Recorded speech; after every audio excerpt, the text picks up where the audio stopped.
Argentina, la semana pasada se realizaron las pruebas Aprender, estas pruebas que, bueno, en lo personal creo que son muy interesantes para tener un reflejo de cómo está la educación en la Argentina, más allá de lo que uno intuye, que lamentablemente no es bueno y los resultados anteriores así lo confirman, y que tienen el rechazo de algunos sectores de la educación, por ejemplo los gremios, que hablan de pruebas estandarizadas, que no cumplen, según lo que ellos plantean, con los requisitos necesarios para saber realmente cómo está la situación en la Argentina. Bueno, nosotros vamos a hablar con Irene Kitt. Ella es presidenta de la Asociación Civil Educación para Todos y es además referente de Argentinos por la Educación. Irene, Sebastián Carbone es mi nombre. ¿Cómo estás? Buen día. ¿Qué tal? Muy buen día. Gracias por la introducción. Muy interesante el planteo. A vos por el tiempo. Bueno, Irene, contanos primero cuál es tu visión de estas pruebas y además qué imaginás va a pasar con los resultados de lo que se dio la semana pasada. Bien, las pruebas estandarizadas que tienen, como bien decís, el rechazo de muchas personas, son una foto necesaria. Sabemos y tenemos que aceptar, y nadie pretende que sean la película completa. Sí. Pero son una foto necesaria, como cuando vamos al médico, que nos piden ciertos análisis y no todos los análisis posibles, y finalmente el que se siente sano no es la propia persona que va. Entonces, creo que hay que, aún en un aula, yo como docente o cualquiera que haya sido docente, cuando vos preparás un único instrumento para evaluar a tus 30 alumnos en ese grado, siempre hay algo, por así decirlo, que a alguien no le va a quedar bien. O sea, siempre cualquier instrumento que vos aplicás va a tener esa sensación de insatisfacción de que no está midiendo lo que tiene que medir. Sí. Eso pasa en la evaluación en el aula, en la escuela, en la universidad, y pasa en estas pruebas estandarizadas. El problema es absolutizar. Pero, digamos, lo que muestran está. No muestran todo, no muestran todo, pero lo que muestran, el problema que muestran... Claro. Yo uso siempre el mismo ejemplo, Irene, vos algo decías en la introducción de la charla, que es cuando uno va a hacerse estudios médicos, si se me permite la comparación, vas para saber si tu cuerpo está bien o está mal. Los estudios son lo mismo para una persona que hace actividad física los 7 días de la semana y para alguien que es sedentario, para alguien que tiene 60 años y para alguien que tiene 25, pues lo que se busca es saber cómo están los valores de tu cuerpo. Hacer una prueba a medida de cada provincia no sería un error, o a medida de cada lugar no sería un error, porque lo interesante sería saber en qué lugar está un chico en Santiago del Estero, una nena de Catamarca, un nene de acá de Entre Ríos, y desde qué lugar debemos partir para una educación mejor. Exacto, sí, insisto en decir que, bueno, sin duda que hay cosas que ocurren en un aula, en un centro educativo, ¿no?, que desbordan lo que mide, pero lo que mide, lo mide, y en ese sentido creo que es importante, tanto para las pruebas Aprender, como cuando también aparecen las PISA o las pruebas, digamos, de la UNESCO, que también el país participa.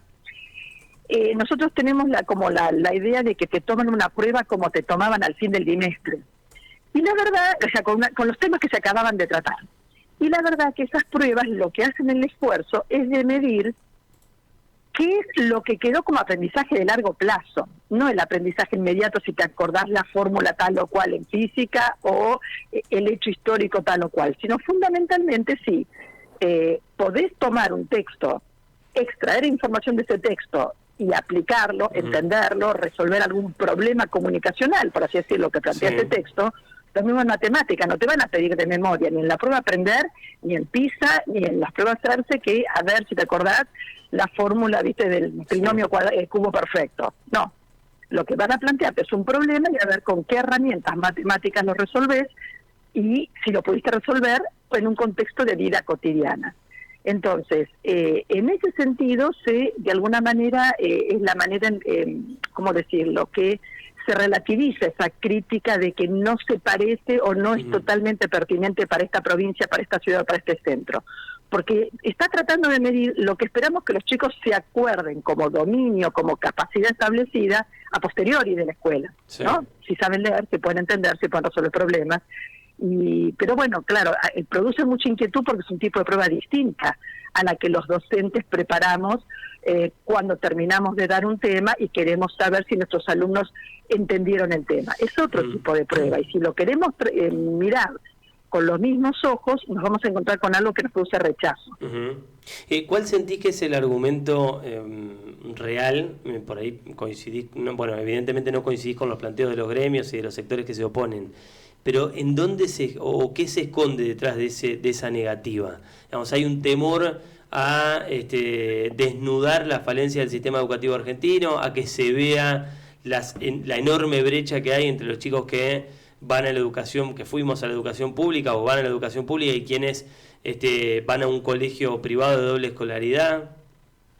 Mira, no, la verdad que no lo veo con malicia, digamos, como que es producto así de un, como de una, creo que es una actitud, digamos, el ser humano es así, digamos, todos muchas veces hemos pasado en nuestra vida situaciones en las cuales tenemos que enfrentar palabras duras, digamos, de la realidad, de distintas situaciones, y claramente cuesta. Creo que hay un fantasma, o sea, yo tengo de todas maneras algunas críticas importantes a los dispositivos de evaluación, pero creo que hay también un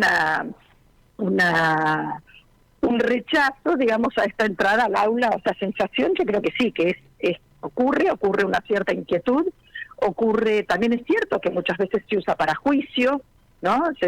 Reconozcamos que también a veces en la manera en la cual se presentan los resultados, siempre, qué sé yo, que Argentina empeoró, que 3 puntos, y la verdad que empeorar 3 puntos o subir 1,5 puntos, estamos más o menos en el mismo lugar, pero es cierto que hay como una especie de efervescencia en la comunicación que realimenta esos resquemores.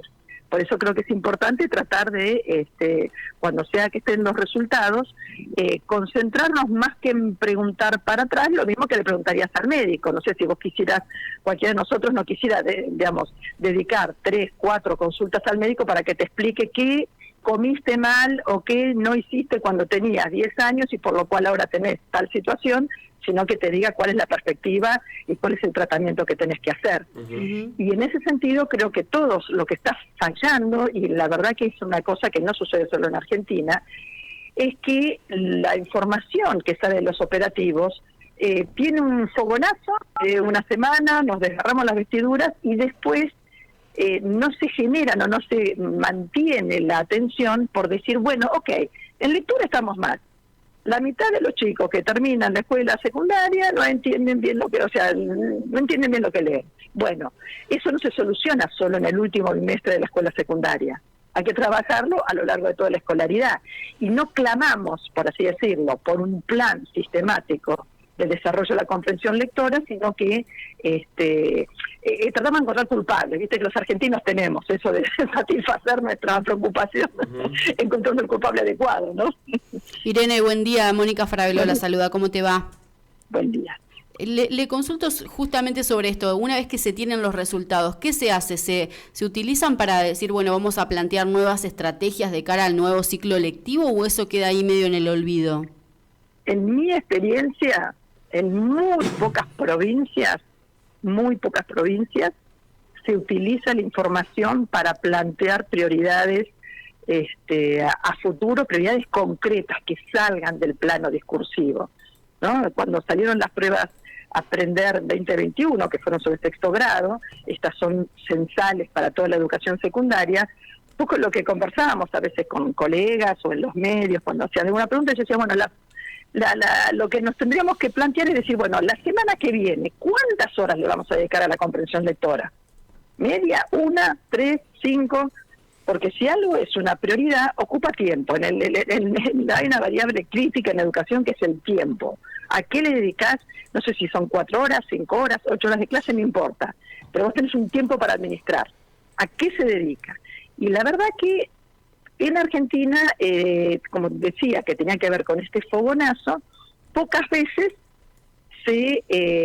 demandamos, o sea, pocas veces los gobiernos, que son los que tendrían la responsabilidad principal, generan propuestas integradas, sistemáticas para revertir algunas de estas cosas, y también nosotros como sociedad tampoco sostenemos, o sea, normalmente nos abrumamos con los resultados y 15 días después se acabó. Entonces, ojalá la invitación sea decir, va a salir seguramente lo mismo después de la pandemia, la mitad digamos, el piso es que la mitad de los estudiantes de secundaria no tienen un buen nivel de comprensión lectora. Yo creo que ese va a ser el piso. Y por lo menos el 60% no van a poder resolver problemas de matemáticas. Eso es lo que tenemos, digamos, como optimistas para el año que viene. O sea que vamos a partir de la misma base de los últimos resultados y después de ahí, digo, ¿qué es lo que se hace? Digo, me parece que eso es lo más importante, más allá de la foto que se pueda sacar con la prueba Aprender. ¿Qué hacemos con eso? Mira, yo uso también un ejemplo que le regalo también a ustedes porque creo que es claro, o sea, todos alguna vez en un momento de nuestra vida tuvimos algún problema con el peso corporal, ¿no es cierto? Y bueno, con pesarnos 3 veces por día no modificamos el peso corporal, hay que pesarse. Además de pesarse, uno se da cuenta en la ropa, o sea, no es la única medición la del peso, te das cuenta si la ropa te entra distinto o no, pero después tenés que hacer gimnasia y dieta, no hay vuelta para bajar de peso. Entonces acá lo que nos estaba faltando en estas pruebas es la gimnasia y la dieta posterior que es fundamental, ¿no? Es fundamental. Digo, es importante decir, no me peso porque no quiero ver que tengo sobrepeso, o me peso en una balanza distinta de acuerdo a la provincia, pero claro, lo que hacemos después es lo más importante, o lo que no hacemos. Exacto. Y bueno, creo que es importante en ese sentido mantenernos, es también un espíritu del Observatorio Argentinos por la Educación, tratar de mantener esto en alto, y lo mismo, bueno, y agradecemos siempre el espacio en los medios, y que los medios, o sea, que salgamos después cuando estén los resultados, que un mes después sigamos preguntando, bueno, ¿qué hicimos con eso? Ahora, porque claramente la inercia es a no hacer nada. La inercia histórica que tenemos es, salvo contadas excepciones, algunas provincias es a no hacer nada.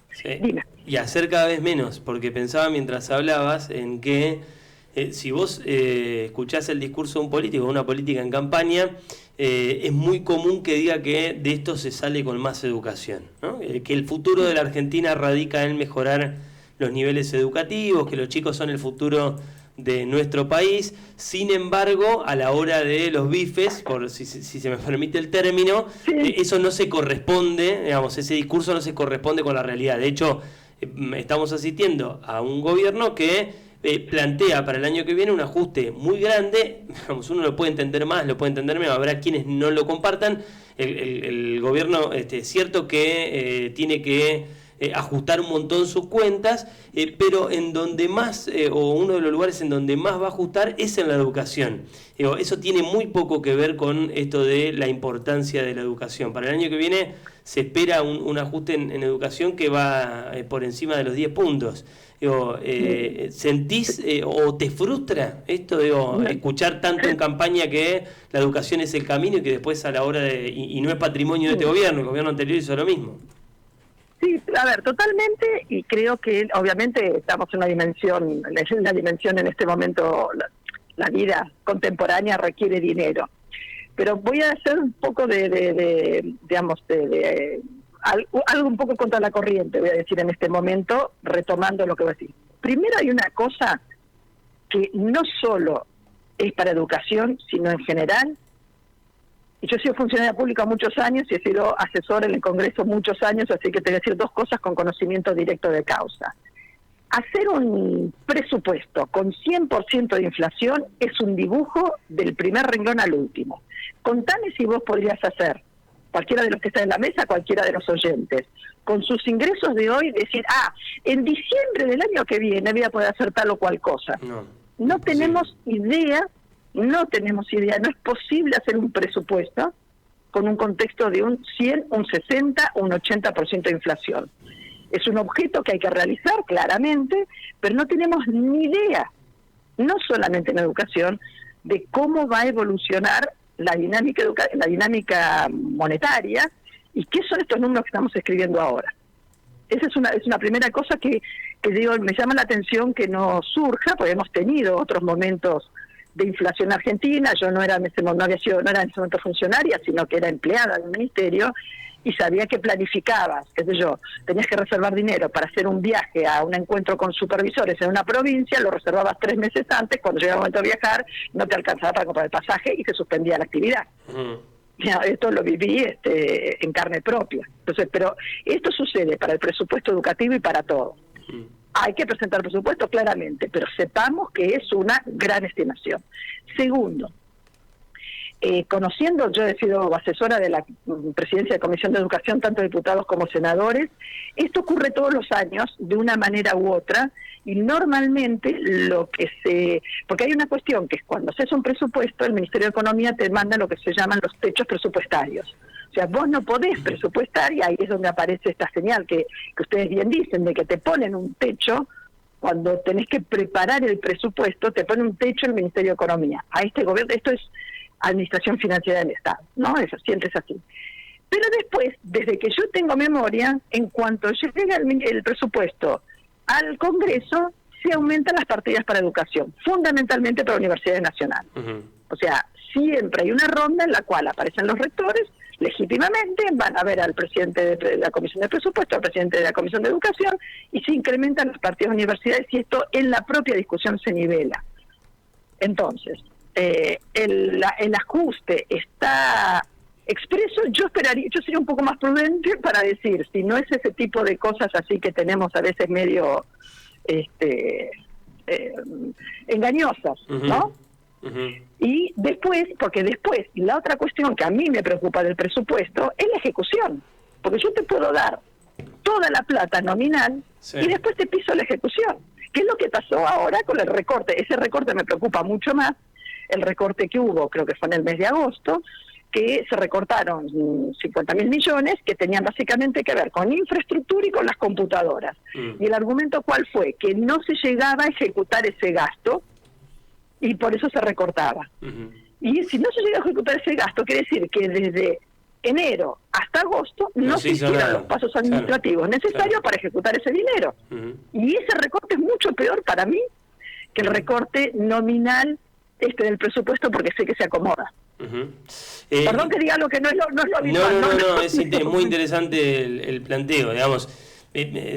Si te leo, uno puede guardar cierto grado de optimismo, o en realidad el análisis tiene que ir más allá de lo estrictamente numérico, porque vos decís, puede estar en el presupuesto y después no ejecutarse, y también pueden salir nuevas partidas.